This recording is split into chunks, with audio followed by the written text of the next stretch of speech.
अगर हम अबू बकर या उस्मान को हाथ लगाते तो उनके कबीले वाले बगावत कर देते। इसीलिए जो बेखानदान हैं उन्हें जितना चाहो तड़पाओ, कोई पूछने वाला नहीं। मक्का में अब इंसानियत नहीं, ताकत का जोर बोलता था। और इसी अंधेरे में एक ऐसा नाम उभरने वाला था जो जंजीरों से बंधा था, लेकिन उसका दिल आजाद हो चुका था।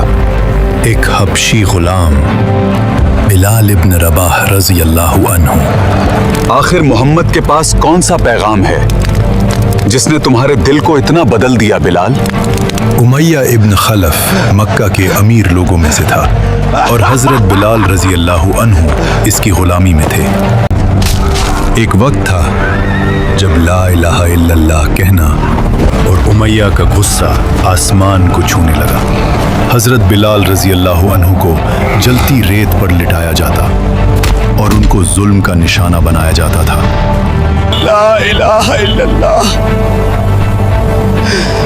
या अल्लाह मेरी मदद फरमा।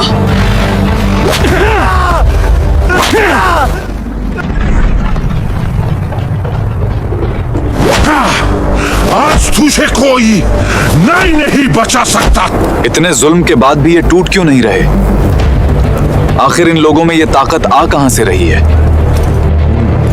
ऐसा लगता है जैसे कोई चीज है जो इन सबको जोड़ रही है और हम उसे समझ नहीं पा रहे। शायद इन्होंने अपने असल मालिक को पहचान लिया है और अब वही इन्हें ये ताकत दे रहा है। कहीं तुम मुसलमान तो नहीं हो जाओगे खालिद?